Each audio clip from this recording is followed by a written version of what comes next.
Okay, ladies and gentlemen, welcome to today's live stream where I honestly have never seen anything like what I've been reading today.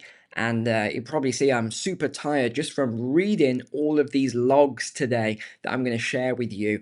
And this is all around USAID, which surprisingly, there isn't a lot of people talking about this. I know the mainstream media is, but I've done a massive deep dive for you and taken all the craziest payments of this organization from recent years, and I've consolidated it all for you. And I honestly cannot believe what I've seen with this list. And I think you are going to be absolutely shocked as well. The thumbnail is just the tip of the iceberg, shall we say. It really is staggering. So let me get into the list then. So if you thought that Doge has dropped a bombshell, well, let's just add some dynamite to that today, because this is just unbelievable. So you probably already know that the USA, it has about a $50 billion foreign aid budget. That's what we'll call it. But where does a lot of that money go, you may wonder? Corruption, mismanagement, and yeah, a lot of it does get out to the right places.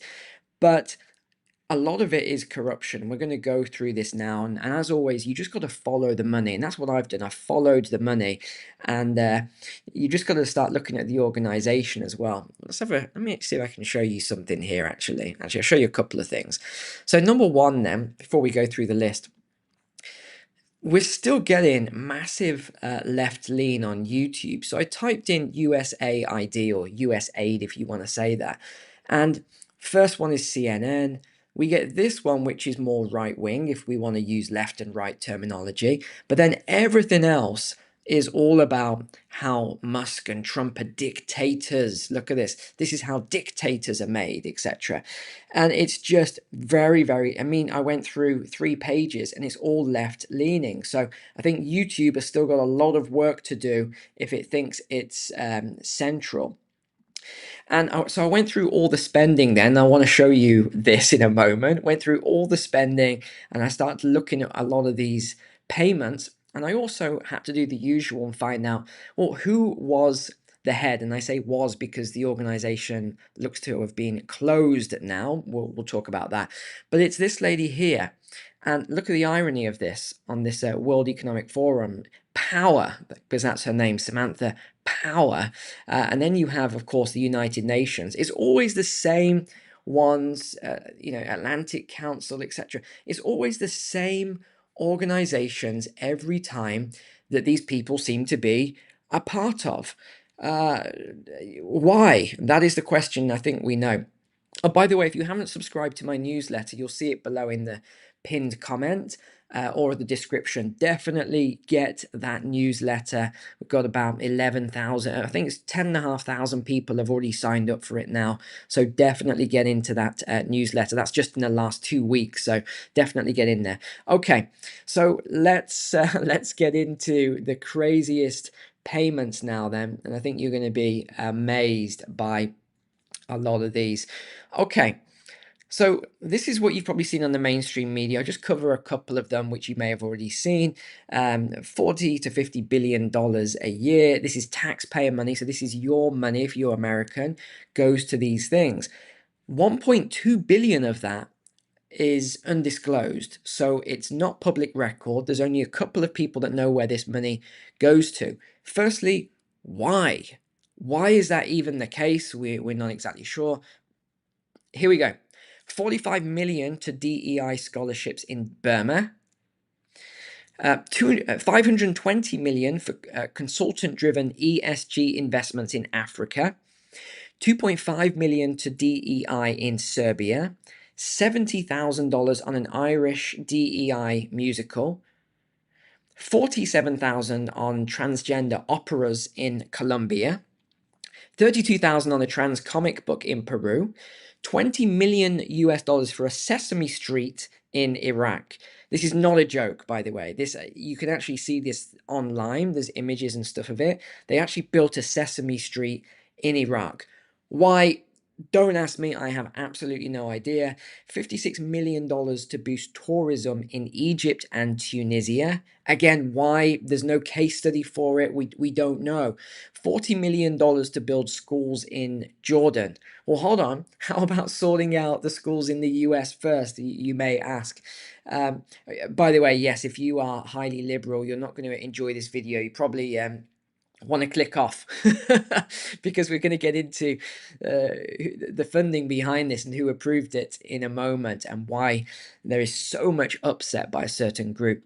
So $11 million to tell Vietnam to stop burning trash, $27 million for reintegration gift bags for deported Central Americans. $27 million. But wait, there's more, if you know the old sales phrase. But wait, there's more. These are some of the craziest ones. I went right the way back. These are some of the craziest ones then that I found here.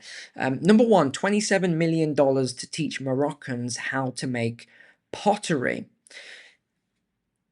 Why? I'm sure that, wasn't it Morocco that was one of the first cultures to actually create pottery? But apparently they needed $27 million program to teach them how to make pottery. $1 billion in aid went to Afghanistan. Then it disappeared. So they actually can't find the trail on this. It's completely disappeared, and no one seems to know where this $1 billion went. They said it went unaccounted for, and those people who were responsible are no longer with the department. I'm sure they're still alive. Let's track them down. But no one knows where the money went. They know that some of the funds went to build schools. A lot of the schools are empty. A lot of them went to pay ghost employees.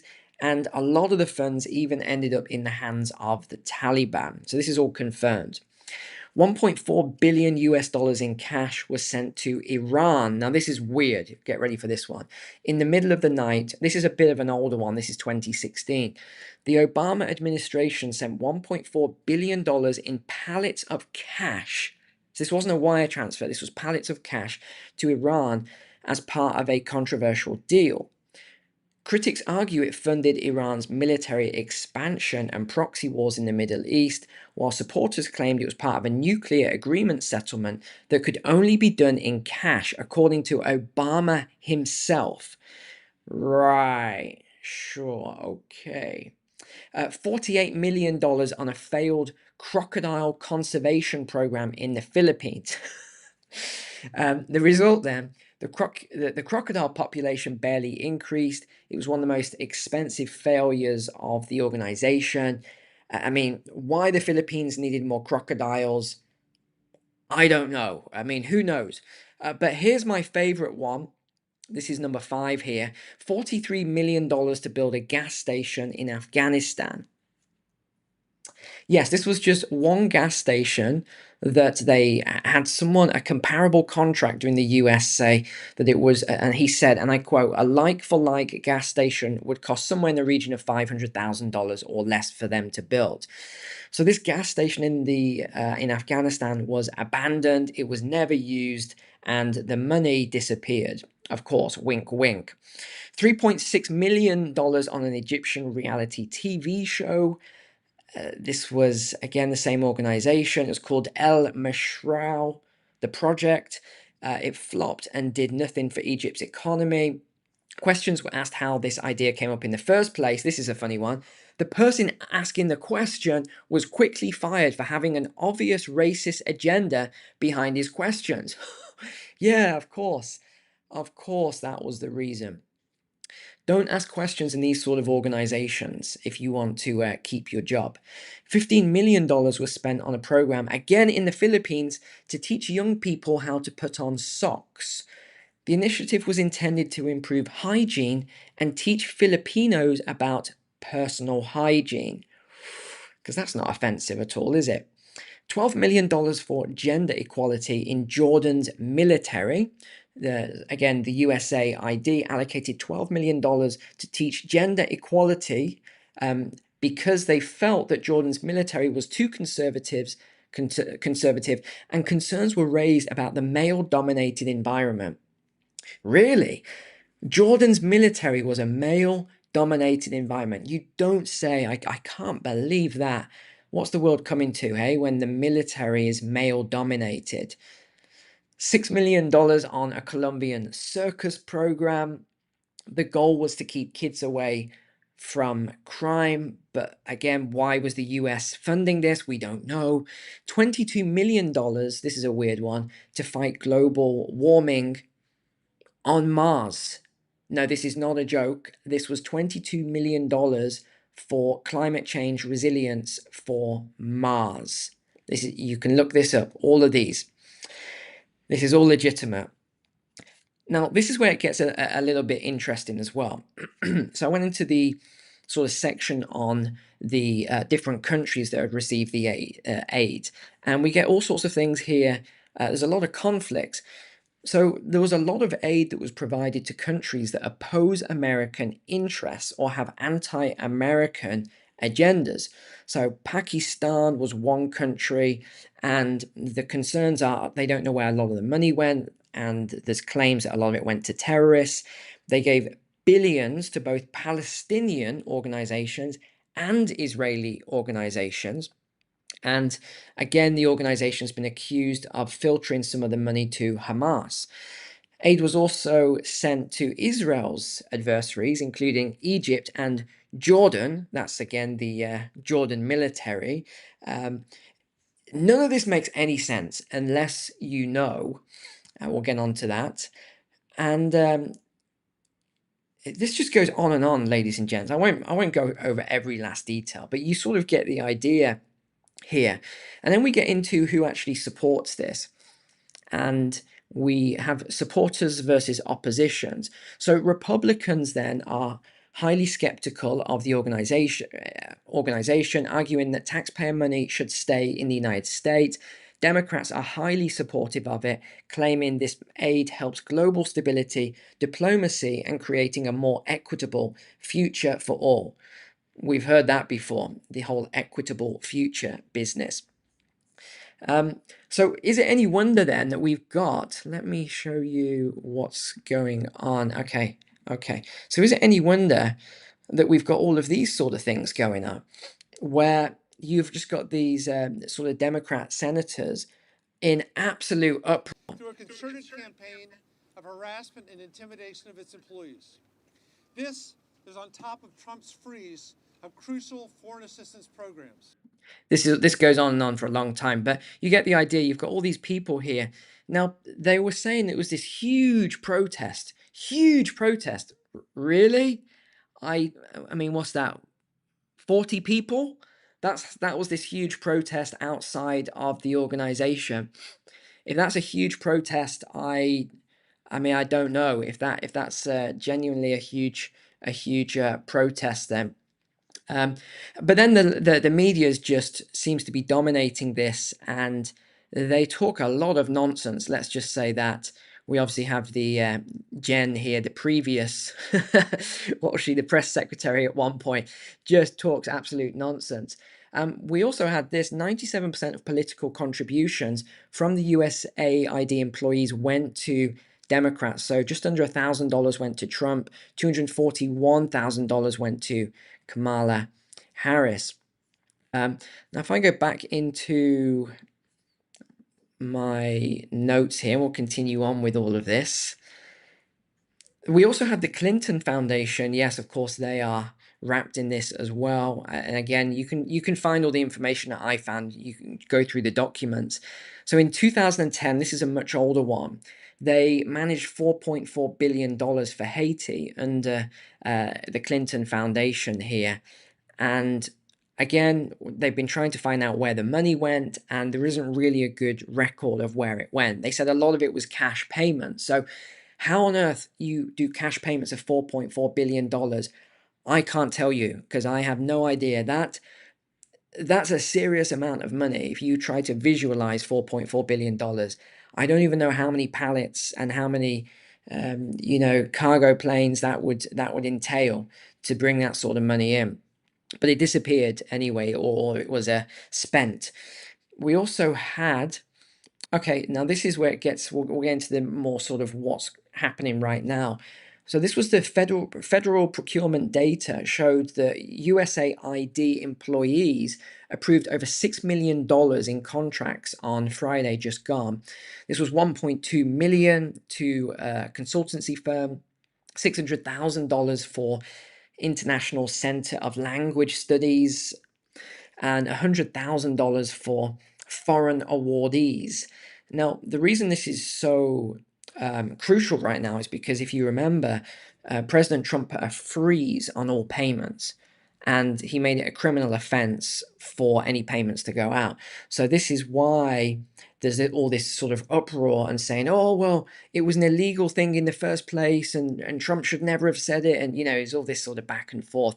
So this has been continuing on. They've been defying the order that they were not allowed to make any payments, and they did. So that's the true reason. The media is saying these people were just fired for no reason, it's an overreach. No, the reason some of them were fired was because they were still making payments after the declaration came out.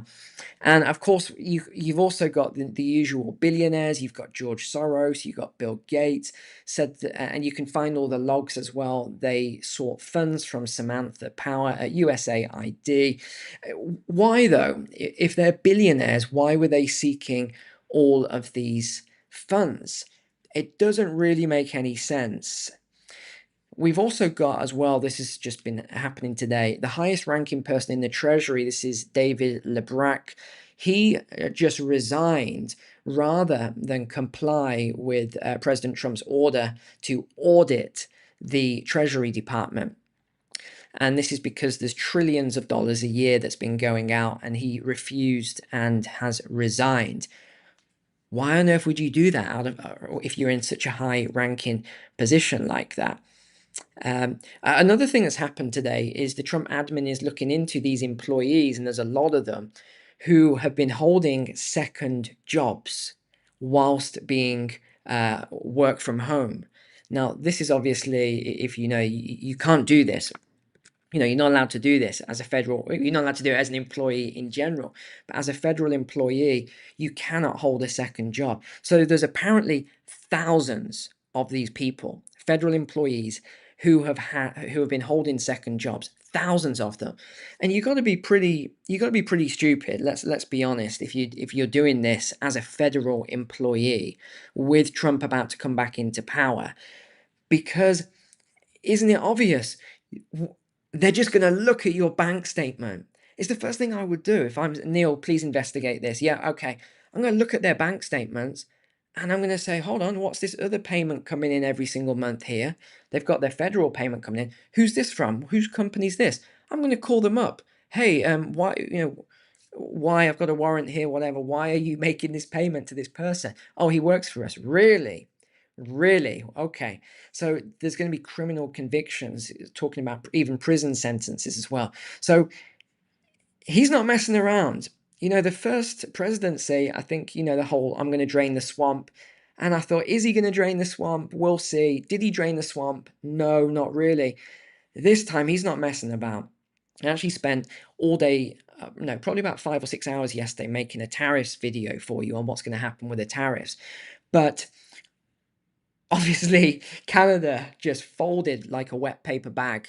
Trudeau, all of his tough talk, he just folded. He was like, he's out straight away as soon as he realized the implications. Mexico as well folded. Panama, they're all folding. It's getting pretty crazy out there. There's tons of news. I won't be streaming tomorrow, but I've got a lot more news to cover later in the week. There's just so much news at the minute. It's crazy. So make sure you subscribe. I always forget to tell you, subscribe to the channel if you're not already. Sign up to the newsletter. We got some amazing news coming out that doesn't come out on the channel. And that's it. Take care. God bless. Thanks for being online.